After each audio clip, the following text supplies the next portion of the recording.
Salut. Ça vous dérange pas que je sois passé par ce...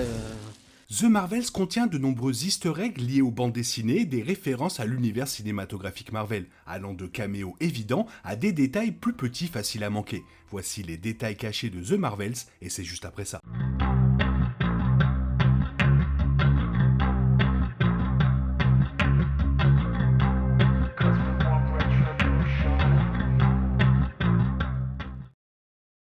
La suite, tant attendue de Captain Marvel, est entièrement centrée sur la Capitaine Marvel, Monica Rambeau et Miss Marvel travaillant ensemble pour empêcher la chef-cri Dar-Benn de détruire diverses planètes et potentiellement l'univers. Alors que la fin du film garde ses principales intrigues au premier plan, le voyage vers le final et son contenu inclut de super easter eggs et des détails cachés.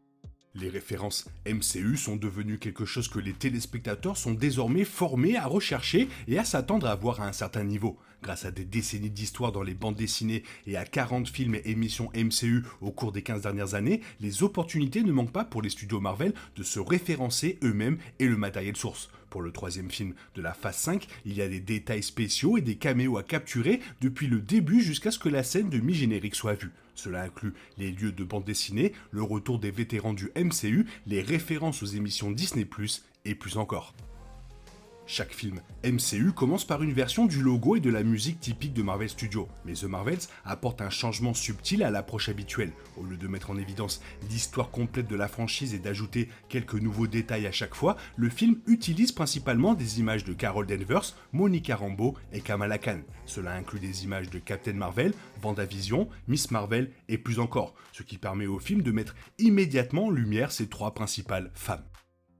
Le tout début comprend une connexion amusante entre Kamala Khan et la vraie vie d'Iman Vellani, alors que la jeune super-héroïne est montrée en train d'écrire et de dessiner ses propres bandes dessinées Miss Marvel. Le début donne non seulement au film une chance d'avoir une séquence animée très cool, mais elle est également liée au fait qu'Iman Vellani écrit des bandes dessinées de Miss Marvel pour Marvel dans la vraie vie. L'actrice a écrit la série limitée Miss Marvel The New Mutant en 2023, qui intégrait le changement d'origine dans le MCU pour faire de Kamala Khan une mutante également dans les bandes dessinées. L'introduction de Carol Danvers comprend un détail du premier film car elle utilise la technologie Skrull familière. Les Skrulls ont utilisé cette technologie dans Captain Marvel pour rechercher les souvenirs de Carol et localiser Marvel. Mais c'était aussi un peu un appareil de torture. Maintenant, Carol utilise une version raffinée de la technologie pour essayer de l'aider à retrouver les souvenirs de sa vie sur Terre avant que les cris ne la prennent et lui effacent l'esprit. Le film est la première fois que Monica Rambeau et Carol Danvers interagissent depuis environ 30 ans, mais le statut relationnel difficile entre elles est lié à l'apparition antérieure de Monica dans WandaVision. Au cours de la série, Monica a agi de manière sensiblement différente lorsque Captain Marvel a été mentionné par Jimmy Woo et Darcy Lewis. Cela leur a permis de ne pas être dans les meilleurs termes pendant le film. La raison pour laquelle Monica ne veut pas parler à Carol dès le début n'est clarifiée qu'au fur et à mesure que l'histoire progresse. L'une des planètes visitées par Carol, Monica et Kamala est Tarnax, une colonie refuge Skrull. Bien que la planète et la colonie soient nouvelles pour le MCU, elle pourrait être familière aux lecteurs de bande dessinée. Elle a été introduite dans les pages des 4 Fantastiques numéro 18 en 1963, comme capitale de l'Empire Skrull. Tarnax 4, également connu sous le nom de Throne World, a été présenté dans des scénarios tels que les 4 Fantastiques, Captain Marvel, les Illuminati, les X-Men, Galactus et bien d'autres personnages. Galactus, et non Dar-Benn, est responsable de la destruction de Tarnax dans les bandes dessinées. Carol Danvers a un nouveau nom que lui ont donné les Kree, car il désigne Captain Marvel comme l'annihilatrice. Bien que cela soit dû au rôle de Carol dans l'effondrement de la planète Kree Ala, il existe également un lien avec les comics. Les Annihilateurs sont le nom d'une puissance équipe cosmique dans les bandes dessinées, qui sert la galaxie pour vaincre les menaces majeures. L'équipe comprenait le Surfeur d'Argent, Beta Ray Bill et bien d'autres, dont Ronan l'Accusateur, membre des Kree. Les actes héroïques de Kamala Khan dans la fin de Miss Marvel ont un lien direct avec son rôle dans le film. C'est parce qu'elle a sauvé Jersey City et tenu tête au Damage Control qu'elle est sur le radar de Saber. L'organisation secrète de Nick Fury a ouvert un dossier pour elle après cet événement, leur permettant d'avoir déjà une idée de qui est Kamala Khan au moment où elle et Monica Rambeau échangent pour la première fois leur place dans le cadre de la permutation de leurs pouvoirs.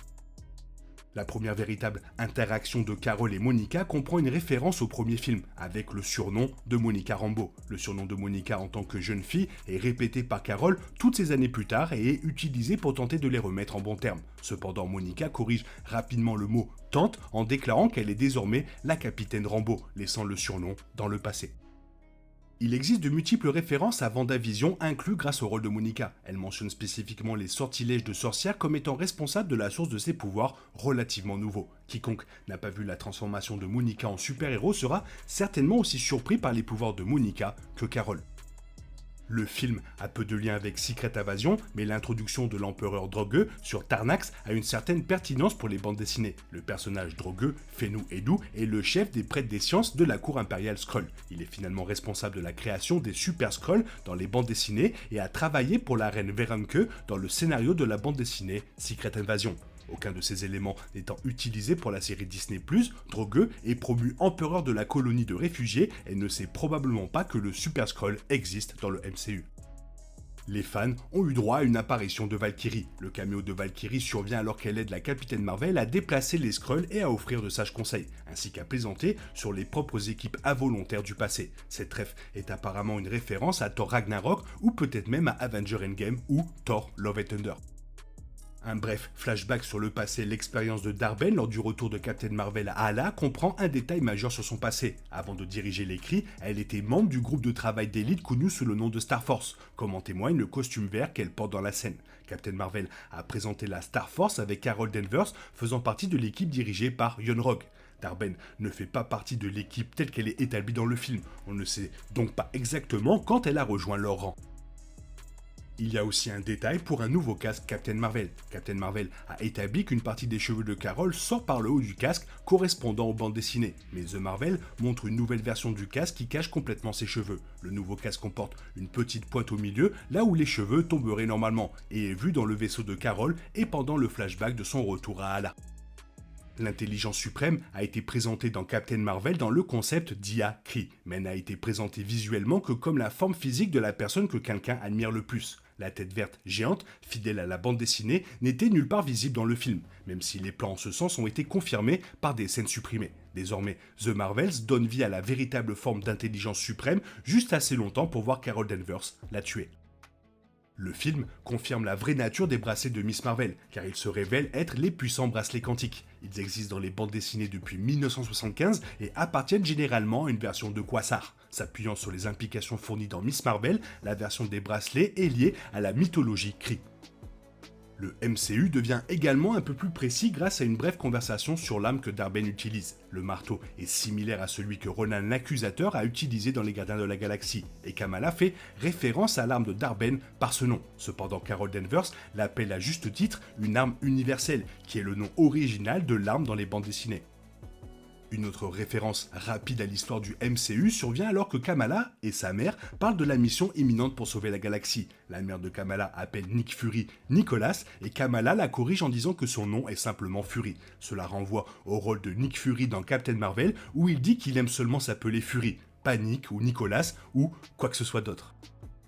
Le film ramène toute la famille de Kamala Khan, mais l'épouse d'Amir, Tiyasha Hillman, est visiblement absente de l'intrigue. Au lieu d'ignorer complètement le fait qu'elle a disparu, le film y fait brièvement référence. Pendant le voyage de la famille Khan à la station Saber, Emir est montré en train d'enregistrer une vidéo pour son amour. Tiyasha n'est peut-être pas mentionné par son nom, mais il est clair que cette vidéo lui est destinée.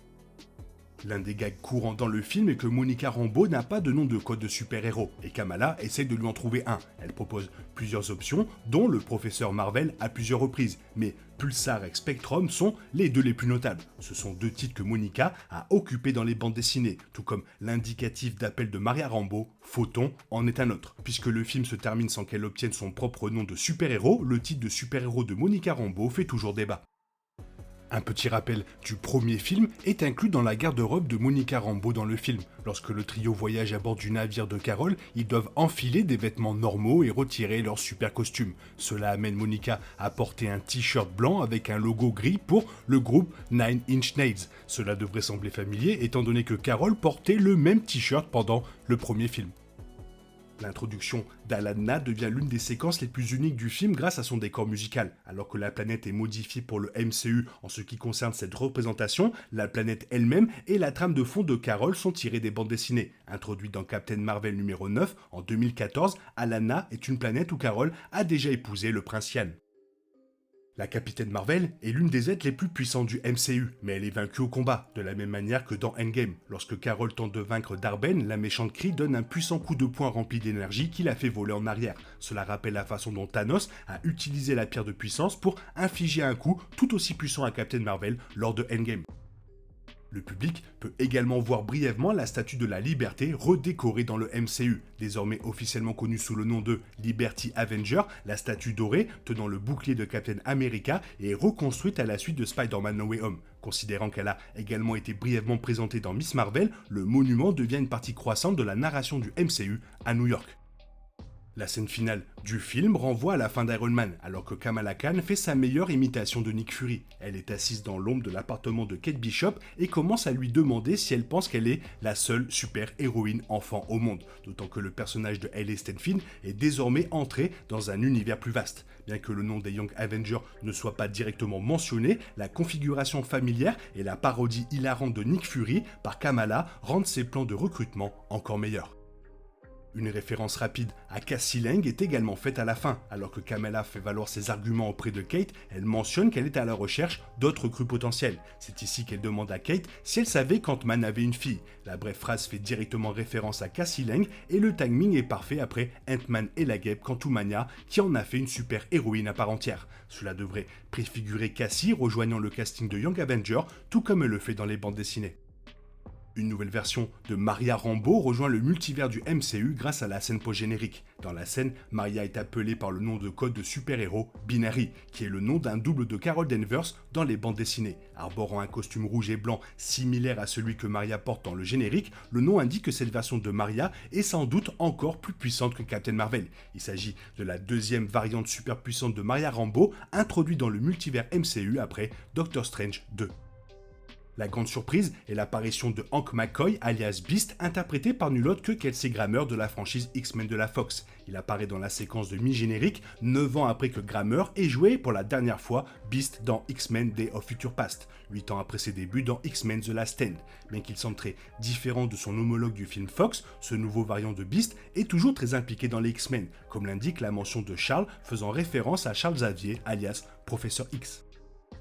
En arrière-plan de la scène post-générique se trouve un dernier détail, sous la forme d'une porte argentée familière avec le X. Le design est copié des films X-Men originaux qui présentaient des portes comme celle-ci sous l'école pour jeunes surdoués de Xavier. Bien que cela ne semble pas être le même univers que celui dans lequel se déroulent les films X-Men originaux, la connexion en matière de conception montre l'un des nombreux héritages laissés par les films. Voilà, j'espère que la vidéo t'a plu. Si toi tu vois d'autres références, n'hésite pas à le faire savoir dans la zone commentaire. Sinon, il est temps pour toi de reprendre le cours normal de ta vie. Bien sûr, on se retrouve bientôt pour une nouvelle vidéo. Bisous, bisous, bye bye.